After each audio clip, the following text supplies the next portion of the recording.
નમસ્તે મિત્રો, રસોઈની રમઝટમાં તમારું સ્વાગત છે। કોળું એક એવું શાક છે જે ઘરમાં બિલકુલ પણ ખાવાનું કોઈ પસંદ નથી કરતા। તો આજે આપણે ફક્ત 10 જ મિનિટમાં છાલવાળું ચટપટું કોળાનું શાક બનાવીશું, જે ખાવામાં બહુ જ સ્વાદિષ્ટ લાગે છે અને ઘરમાં દરેકને તમે આ કોળાનું શાક બનાવશો અને ખાવા આપશો તો દરેકને ખૂબ જ ભાવશે। દરરોજ જો એક જ જાતનું શાક ખાઈ તમે કંટાળી ગયા હોય તો આ નવું શાક એકવાર ચોક્કસથી ટ્રાય કરજો। ગરમા ગરમ રોટલી કે ભાખરી સાથે તો આ શાક આંગળા ચાટી જાઓ એવું ટેસ્ટી લાગે છે।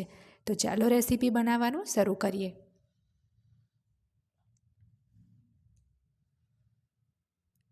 તો એના માટે અહીંયા મેં એક મીડિયમ સાઇઝનું કોળું લીધું છે, જેને વજનમાં માપ્યું તો 830 ગ્રામ જેટલું આ કોળું થયું છે।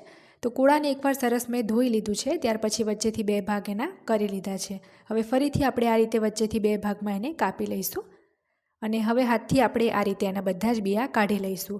જો તમે ચપ્પુથી વચ્ચેનો બિયાવાળો ભાગ આખો જ કાઢી લેશો તો સાથે કોળાનો જે પલ્પ છે એ પણ નીકળી જશે, એટલે હંમેશા આ રીતે કોળાના બિયા જે છે આપણે હાથથી જ છૂટા કરી લેવાના છે। તો બધા જ બિયા આપણે આ જ રીતના પહેલાં છૂટા કરી લેવાના છે। ત્યાર પછી આપણે મીડિયમ ટુકડામાં કોળાને સમારી લેવાનું છે। ના એકદમ વધારે પડતા ઝીણા કે પછી ના એકદમ વધારે પડતા મોટા, એ રીતના આપણે મીડિયમ ટુકડામાં જ એને સમારીશું। અને કોળાની જે છાલ છે અહીંયા કુંબળી જ છે, એટલે મેં એને અહીંયા રિમૂવ નથી કરી। છાલ સાથે જ એનું હું શાક બનાવીશ, જેથી એના જે ન્યુટ્રિશન્સ હોય એ પણ ખતમ ના થઈ જાય। જો તમારી છાલ તમને થોડી ઘણી હાર્ડ લાગતી હોય તો તમે પીલરથી છોલીને છાલ કાઢીને પણ આનું શાક બનાવવું હોય તો બનાવી શકો। તો અહીંયા બધું જ કોળું આપણે સમારી લીધું છે। હવે એક કડાઈમાં આપણે શાક માટે 2 થી 3 ટેબલ સ્પૂન જેટલું તેલ ઉમેરીશું। તેલ થોડું ગરમ થાય એટલે એમાં અડધી ચમચી રાઈ ઉમેરીશું, 1 ચમચી જેટલું જીરું અને સાથે જ 1 ચમચી આપણે મેથી ઉમેરીશું। મેથીનો જે સ્વાદ છે આ શાકમાં બહુ જ સરસ આવે છે। 5 ચમચી હિંગ અને અડધી ચમચી એમાં હળદર ઉમેરીશું, 1 ચમચી તીખું લાલ મરચું અને 1 ચમચી ધાણા જીરું પાવડર ઉમેર્યું છે, સાથે જ 1 ચમચી કિચન કિંગ મસાલો ઉમેર્યો છે। બધું જ સરસ મિક્સ કરી તરત જ આપણે જે કોળું સમાર્યું હતું એ એમાં ઉમેરી દઈશું અને સરસ આપણે બધું જ મિક્સ કરી લઈશું। અને મીઠું જે છે આ સ્ટેજ ઉપર 1 થી સવા ચમચી જેટલું ઉમેરી દેવાનું છે। મીઠું મેં આમાં ઉમેરી દીધું હતું, પણ ભૂલથી મારાથી જે ક્લિપ છે એડિટિંગ વખતે ડિલીટ થઈ ગઈ હતી। તો સરસ મિક્સ થઈ જાય એટલે એમાં અડધો ગ્લાસ આપણે પાણી ઉમેરવાનું છે, કારણ કે આ જે શાક છે આપણે અહીંયા કડાઈમાં બનાવીએ છીએ અને એ પણ પાછી સ્ટીલની કડાઈ લીધી છે, એટલે વધારે નહીં પણ થોડું તો પાણી આમાં આપણે ઉમેરવું જ પડશે। હવે કોળું સમારેલું એ જ ડીશ ઢાંકી 5 થી 7 મિનિટ શાકને ચડવા દઈશું।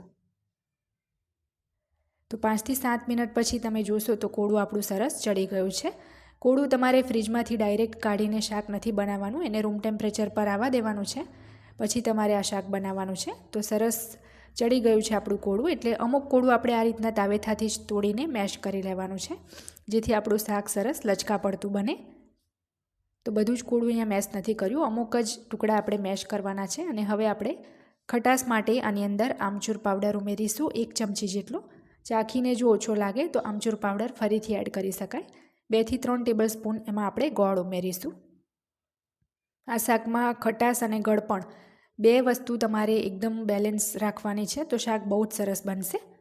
તો બધું જ સરસ મિક્સ કરીને હજી થોડું સૂકું લાગે તો તમે 2-3 ચમચી પાણી ઉમેરી આ શાકને ઢાંકીને હવે 1 મિનિટ માટે આપણે ચડવા દઈશું। તો અહીંયા 1 મિનિટ ચડવા દીધા પછી આપણું સરસ કોળાનું શાક, સૂકું શાક તૈયાર થઈ ગયું છે। તો આપણે ગેસ બંધ કરી દઈશું અને છેલ્લે તેમાં થોડા ઝીણા સમારેલા લીલા ધાણા ઉમેરીને શાકને સર્વ કરીશું। આ શાક રસાવાળું બિલકુલ સારું નહીં લાગે, આ રીતનું સેમી થિક કન્સિસ્ટન્સી જ રાખવાની છે। અને આ જે શાક છે એ થોડું ખાટું મીઠું ચટપટું જ સારું લાગે છે, એટલે તેમાં ખટાશ, ગળપણ, મીઠું તમારે ચાખી લેવું। જો કંઈક ઓછું લાગે તો શાક ગરમ હોઈને જ તમે ઉમેરી શકો છો। ઉપવાસમાં પણ અમુક મસાલા જે તમે ના ખાતા હોય, હળદર, લાલ મરચું કે પછી ખાસ તો કિચન કિંગ મસાલો નથી ખાતા, તો એ સ્કીપ કરીને તમે આ શાક બનાવીને રાજગરાની પૂરી કે ભાખરી સાથે પણ ખાઈ શકો છો। તો આજની આ રેસીપી જો તમને ગમી હોય તો જરૂરથી એકવાર આ કોળાના શાકની રેસીપીને ટ્રાય કરજો। મારી ચેનલ રસોઈની રમઝટને સબસ્ક્રાઈબ કરી બેલ બટન દબાવવાનું ના ભૂલતા, જેથી દરેક નવા વિડીયોની નોટિફિકેશન તરત જ તમારા સુધી પહોંચે।